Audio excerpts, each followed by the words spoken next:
అండి, welcome to money కిచెన్కి స్వాగతం అండి. ఈరోజు ములక్కాయ పచ్చడి చేసుకుంటున్నాం. అయితే ములక్కాయ పచ్చడికి కావాల్సిన ఐటమ్ అండి ఇవన్నీ మసాలాలు. ములక్కాయ 2 ములక్కాయలు తీసుకున్నాను నేను. మంచిగా కడుక్కుని తుడుచుకుని బట్టతో ఆరబెట్టుకున్నాను ఫ్యాన్ కింద. తర్వాత అందులో కావాల్సిన మసాలాలు ఆవాలు, జీలకర్ర, మెంతులు, వెల్లుల్లిపాయలు, చింతపండు. ఓకేనండి, ఇవి ఎలా మనం స్టార్ట్ చేసుకోవాలో ప్రాసెస్ చూద్దాం. మసాలాలు వేపుకుందాం. ముందుగా స్టవ్ వెలిగించుకుందాం. ఎంతెంత ఐటెం పడుతుందో మసాలాలో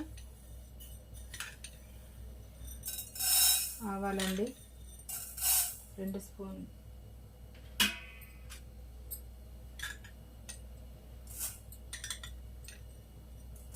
జీలకర్ర 2 స్పూన్లు,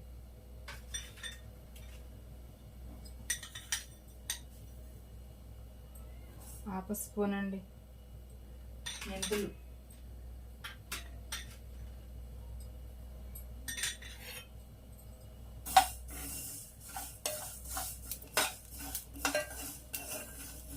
ఇవ్వండి వేగిపోయినాయి.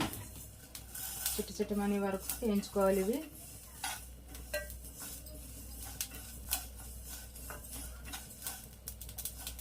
సరిపోద్దండి, తీసేసుకుందాం.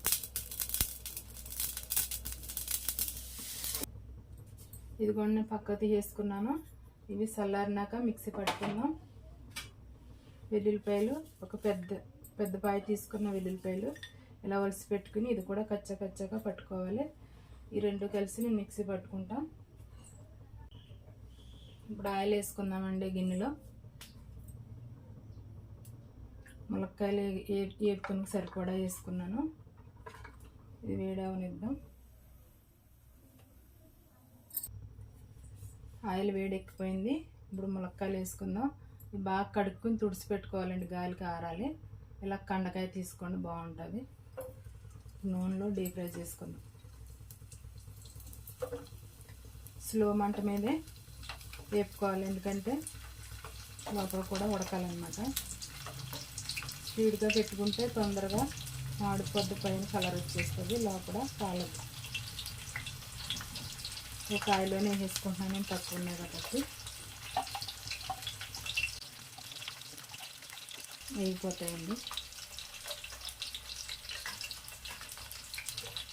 వేగిపోయినాయండి ములక్కాయలు. చూసినారా, ఇదో తెలిసిపోతుంది ములక్కాయ వేగిపోయి. ఇవి నొక్కాడుతుంది, గోల్డ్ కలర్ వచ్చేసింది. ఇంకా మనం ఇవి పక్కగా తీసేసుకున్నాం.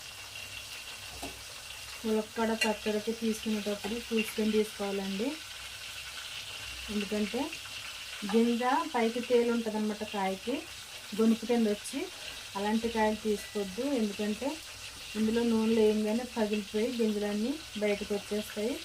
తర్వాత వీటికి ఉన్న రెమ్మలో 4 రెమ్మల కింద విడిపోద్ది అన్నమాట కాయ. కొంచెం చూసుకుని గొనుపు లేని కాయ, లేత కాయలు తీసుకోండి, బాగుంటుంది. ఈ మాదిరిగా వేపుకుంటే సరిపోతుంది. చాలా టేస్టీగా ఉంటుందండి పచ్చడి. ములక్కాడ ఈ పీస్ కూడా నమిలేయచ్చు అనమాట, అలా ఉంటుంది. చాలా సింపుల్గా కూడా అయిపోద్ది. చూసారా, ఇట్లా మెత్తగా అయిపోద్ది అనమాట వేగిపోతుంది.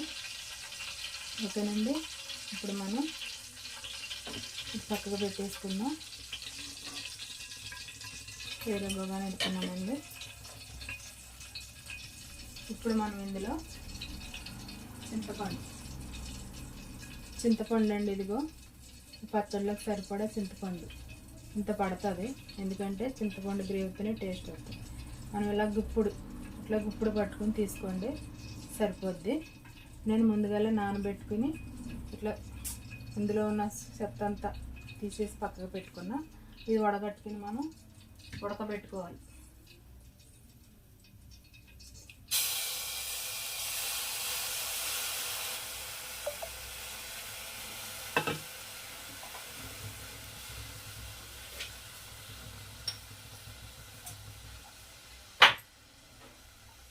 ఎందుకంటే ఇందులో చింతపిక్కలు పొట్టు ఇంకా ఉంటుంది అన్నమాట. ఇలా పిసుక్కున్నా కానీ మనం ఇలా తీసేసుకుని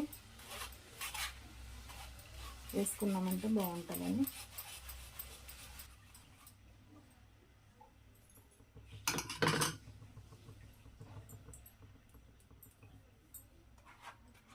స్పూన్కి దిగట్లేదండి, చేయి పెట్టేసుకోండి, ఏం కాదు.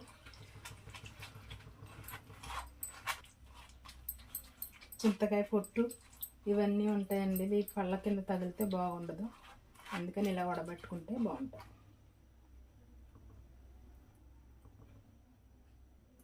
కొంచెం వాటర్ వేసుకోండి, మరి దిగకపోతే.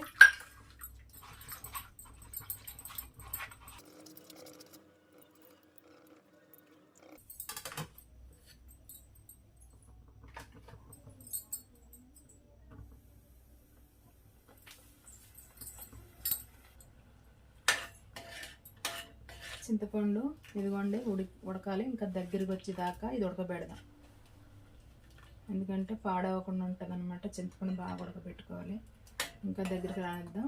ఇంతలోపు నేను మసాలాలు పట్టుకుంటాను.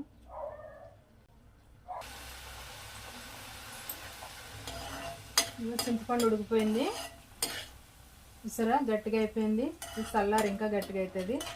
ఇది చల్లారి పెట్టుకుందామండి. చల్లారాక మనం పచ్చడి ఎలా కలుపుకోవాలో చూద్దాం.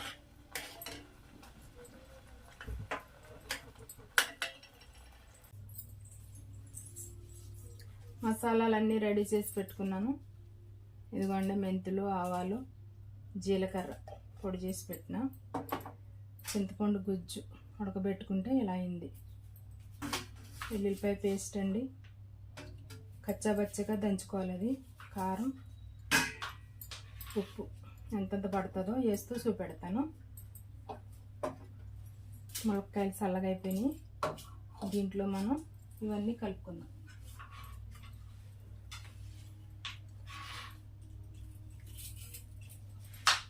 ఒక స్పూన్ ఉప్పు వేసాను. ఉప్పు ఒక స్పూన్ అండి.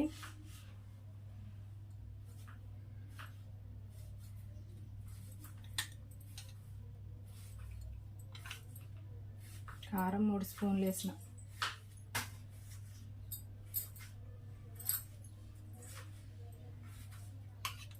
చింతపండు గుజ్జు,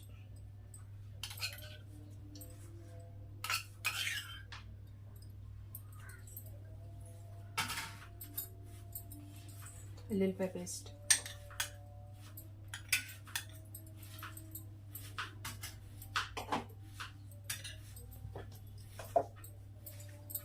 మిక్సీ పట్టుకున్న మసాలా,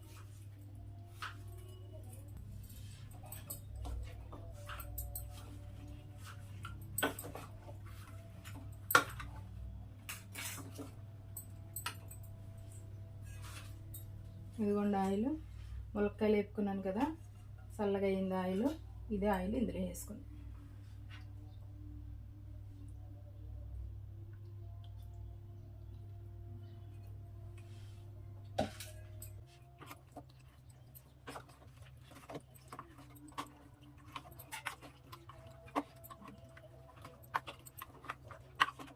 ఇట్లా చేసుకుని పొద్దుటే తీసుకుని తినొచ్చండి. ఇదిగోండి ఇలా అవుతుంది కలుపుకున్నాక పచ్చడి. ఇది ఒక నైట్ అంతా పక్కకి ఇలా పెట్టేసుకుని ఉంచుకుంటే ఇందులో ఆయిల్ అంతా బయటకు వస్తుంది. సరిపోయిందండి నేను వేసిన కొలతలకి, ఈ ములక్కాడ ముక్కలకి. కారం, ఉప్పు ఒకసారి చూసుకుందాం.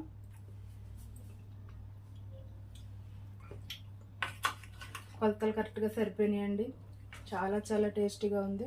ఇంకా నైట్ అంతా కూడా ఊరితే కూడా బాగా టేస్ట్ వస్తుంది ఉదయానికి. ఇంకా అప్పుడు మీకు ఏమన్నా కావాలంటే కొంచెం ఉప్పు, కొంచెం ఆయిల్ కూడా పడేలాగా ఉంటే ఆయిల్, కొంచెం కారం కావాలనుకుంటే తగిలించుకోవచ్చు మనం. ఓకేనా? ఇప్పటికైతే ఇది సరిగ్గా సరిపోయింది. టేస్ట్ కూడా చాలా బాగుంది. మీరు కూడా నచ్చితే ఇలా చేసుకోండి. కాయలు మాత్రం గొనుపుతో ఉన్న కాయలు తెచ్చుకోవద్దు, గింజ తేలి కాయ తెచ్చుకోవద్దు. ఇట్లా ఉండాలి లెవెల్ కానీ చూసుకుని తెచ్చుకోండి. ఓకేనండి? ఇదిగోండి ములక్కాయ పచ్చడి చాలా చాలా టేస్టీగా ఉంటుంది. మీరు కూడా ట్రై చేయండి. నేను తీసుకున్న కొలతలు కరెక్ట్గా సరిపోయినాయి. మీరు కూడా సింపుల్గా ఒక వారం రోజులు తినొచ్చు అన్నమాట. బయట పెట్టుకున్నా కూడా ఇది ఖరాబ్ కాదు. అంతకి ఎక్కువగా మీరు రెడీ చేసుకుంటే కొంచెం ఫ్రిడ్జ్లో పెట్టుకుని కొంచెం బయట పెట్టుకోండి. చాలా టేస్టీగా ఉంటుంది. అలాగే మీరు కూడా నా కొలతలు చూసి ఒకసారి ములక్కాయ పచ్చడి ట్రై చేయండి. మీకు నచ్చితే నాకు లైక్ చేయండి, షేర్ చేయండి, నాకు సపోర్ట్ చేయండి. ఓకేనండి? Thank you.